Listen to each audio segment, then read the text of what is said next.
dia tonga soa atao amin'ny fandaharana Jeanne Forêt Santé aty Canada indray ianao. Ny resantsika anio zany dia ny hoe aviaisa ny aretintsika olombelona.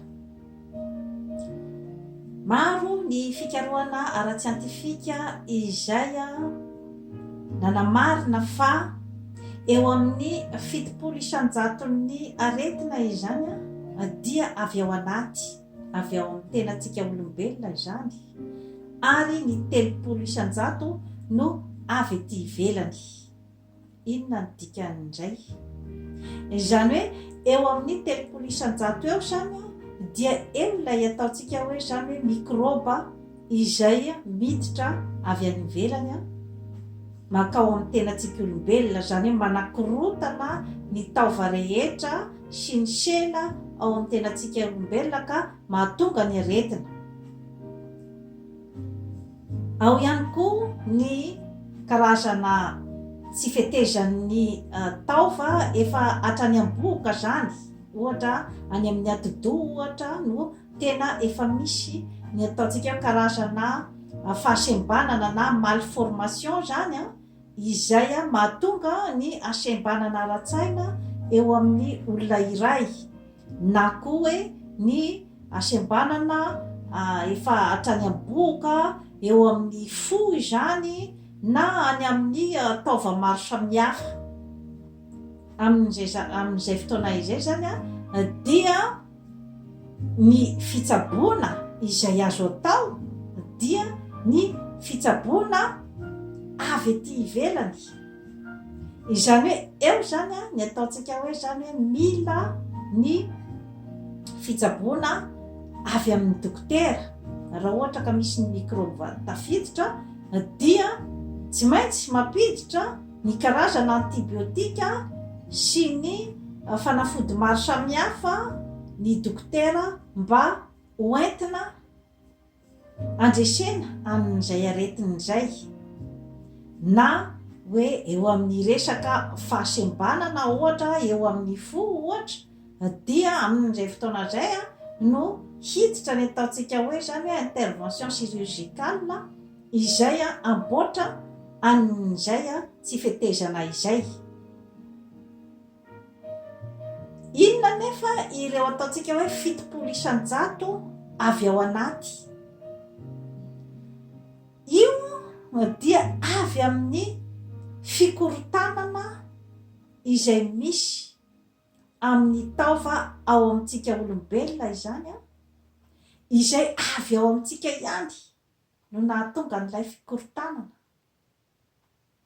Ahoana indray zany karazana fandaharana androany izany? Voapirofo ara-tsiantifika fa 70% ny aretina dia avy ao anaty. Ho adiadintsika zany ny momba n'izay zavatra rehetrarehetra izay. Voalohany indrindra aloha dia ny karazana fikorotanan-tsaina, ny tebiteby izay misy amintsika olombelona dia manakorotana ny fomba fiasan'ny taova rehetrarehetra ao amintsika. Ohatra fotsiny zany ny amin'ny hoe raha ohatra ka ao anatin'ny tebitebin-tsaina sy ao anatin'ny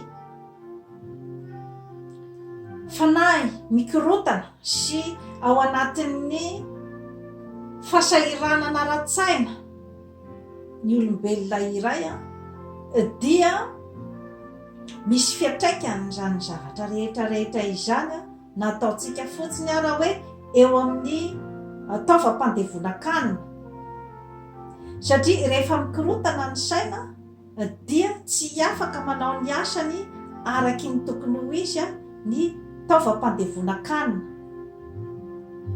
na ataontsika hoe tsy afaka zany ny olombelona iray anala sala ny sakafo izay ampidiriny ao am-bavany rehefa mikorotana ny sainy, ka mety ho karazan-tsakafo izay mety manimba ny taova ao aminy no hohaniny, satria raisitsika fotsiny ohatra ny amin'ny hoe olona iray izay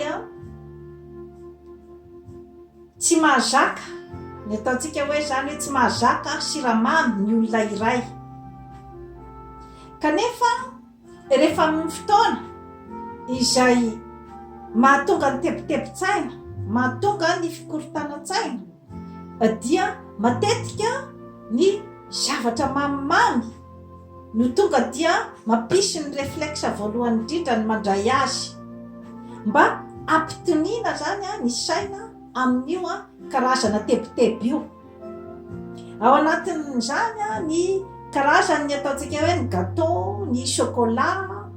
Raha ohatra zao hoe misy vehivavy izay manana ny ataontsika hoe areti-pity ohatra, izany hoe manana problema zany izy, mananolana eo amin'ny ara-pitiavana, dia matetika zany ny tonga dia ohatrany hoe réflexe voalohany ho an'ilay vehivavy zany dia ny mividy chocolat, mividy gâteau, mandeha amin'ireny patisserie ireny mba akany amin'izay karazana fikorotana-tsaina sy izay areti-panahy ao amin'izay, satria ireo karazan-javatra mamy ireo zany dia manitikitika ny famokarana an'ilay hormone atao hoe sérotonine ao amin'ny ati-doha zany, izay mahatonga ny olona ho falifaly lalandava. Ka ny siramamy zany dia isany manetsiketsika an'ireo karazana hormone ireo. Ao anatin'izany ihany koa ny fifohana sigara, ao anatin'izany ihany koa ny fisotroana toaka, ny fifohana zava-mahadomelina dia manetsiketsika an'ireo karazana hormone ireo daholy. Inona nefa ny olana? Ny olana dia ny hoe amin'ny fotoana fohy fotsiny ireo karazan-javatra ny tany saiko teo ireo no manao ny asany. Izany hoe rehefa mandray an'io zany ny olona iray dia mahatsiaro ohatry ny sambasambatra, fa rehefa lefy indray zany ny efehan'ireo karazan-javatra nohanin'ireo dia miverina ihany koa zany ilay sorisorin-tsaina, satria raha ohatra ka ilay olona zany tsy afaka miatrika marina hoe inona ny tena problemany, dia any amin'ireo karazan-javatra ireo zany izy no mahavatana azy ny hoe andeha anana sorisory amin'ireo, nefa tsy ireo zany no tena vahaolana, fa ny vahaolana dia izy ihany no mahafantatra ny hoe inona ny olana ary inona no vahaolana. Ianao reny ihany no mahafantatra an'izay. Ka matetika zany dia ao anatin'izay fifamahofahoana amin'izay hoe resaka hoe inona ny olana, inona ny vahaolana. Ny tsy fahaizana mandrindra n'izay zavatra izay zany izay matetika no mahatonga ny aretina, satria rehefa mikorotana ny vavony, mikorotana ny tsinay dia mazava ho azy fa hikorotana koa ny saina sy ny vatana iray manontolo, satria miainga ao amin'ny fitaovam-pandevona-kanina daholy ny fandaminana ny zavatra rehetra, satria ny sakafo izay hohanitsika dia ao amin'ny tsinay zany no mamolavola azy mba anjary lasa otrikaina izay anome angovo atsika olombelona, satria ireo otrikaina ireo zany no andeha amelombelona ny sela rehetra izay misy amintsika olombelona. Ka raha ohatra ka ilay carburant mihitsy zany no tsy tsara, ilay carburant nampidirinao zany no tsy tsara, dia asagaga raha ohatra ka tsy milamina ny motera. Any ny tena fandehany zavatra rehetrarehetra. Fa raha ohatra ka carburant tsara no nampidirinao tao dia isy kokoa ny ampatanjaka ny motera ao aminao. Rehefa misy ny zavatra izay tsy milamina ao anatinao ao dia matetika izay no mitondra ny karazana fikorontanana ao amin'ny tenantsika olombelona. Ka izay afaka nazavaiko teo izay ny mekanisma rehetrarehetra mitondra an'izany fikorontanana izany. Indrindrandrindra dia ny eo amin'ny resaka sakafo. Zava-dehibe dia zava-dehibe ny fitandrovana ny sakafo ara-pahasalamana, dia ny fihinanana ny voankazo sy ny legioma ary ireo zavatra izay mahatsara ny mitondra otrikaina tsaratsara kokoa zany amin'ny tenantsika olombelona. Ka raha ohatra ka milamina ny saina dia afaka mifidy tsara isika olombelona ny zavatra ampidirintsika ao amin'ny vavantsika ary dia ny andeha amelombelona ny tenantsika araky ny tokony ho izy. Ka ny 70 isan-jaton'ny aretina izany dia isika ihany no mandamina azy. Io dia tsy misy hafan'ny hoe raha ohatra ka mividy kiraro ianao dia simba ny kiraro, aiza no tsaratsara kokoa? Raha ohatra ka te amboatra amin'ilay kiraro ianao, mandeha miverina any amin'ilay mpivarotra ve sa mandeha miverina mihitsy any amin'ilay tena mpamboatra an'ilay kiraro? Ataoko angamba fa tsaratsara kokoa ny tena mandeha any amin'ilay mpamboatra an'ilay kiraro. Ohatraohatran'izay koa ny vatantsika olombelona.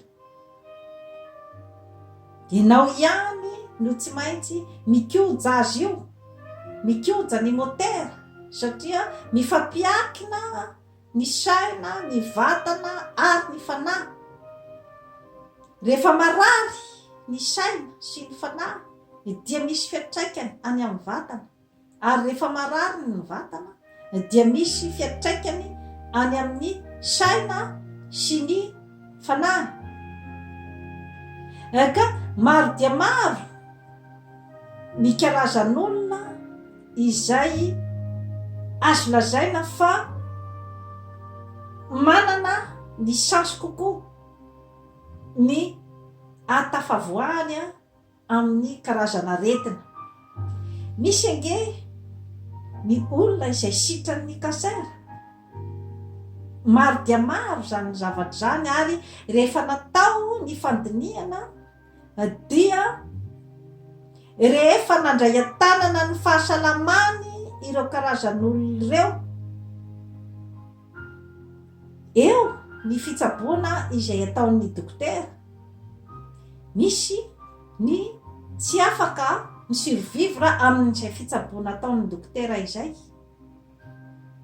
Misy ihany koa nefany ny hoe afaka ny survivre, izany hoe velona soamatsara ary sitrana taorinan'ny kansera na ny homamiadana izay nanjo azy. Ny antony dia misy karazan'olona rehefa tonga ny kansera tao aminy dia teo izy vao tonga saina fa mila mitandrina ny resaka fahasalamana.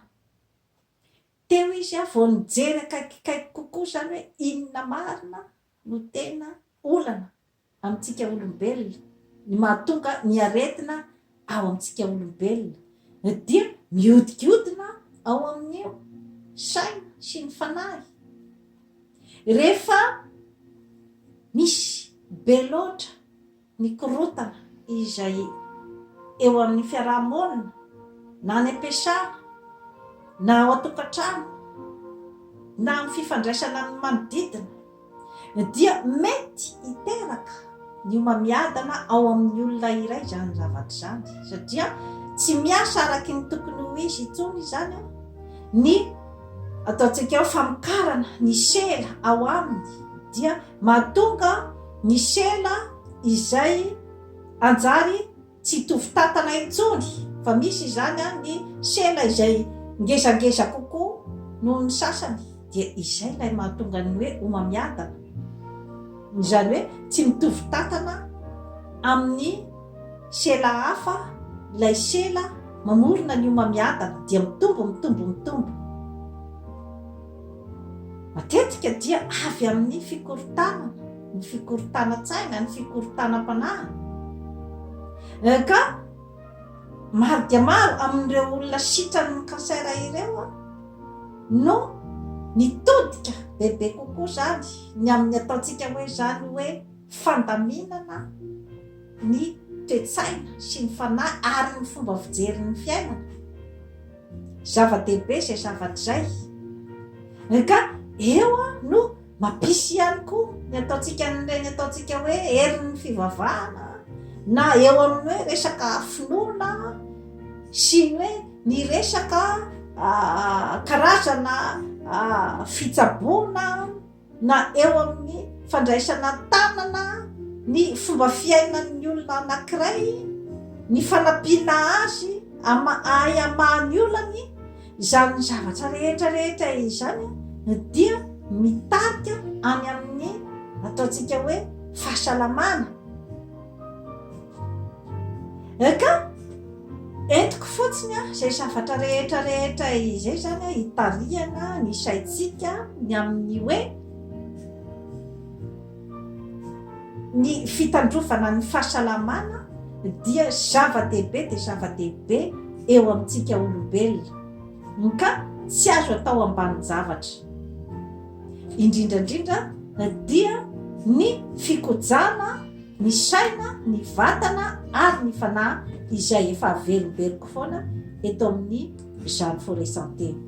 Dia toy izay indray tompoko lahy sy tompoko vavy no azona tolotra anao anio, manaova abonnement amin'ny Jeanne Forêt Santé aty Canada fa hanatsara ny fiainanao. Bye bye.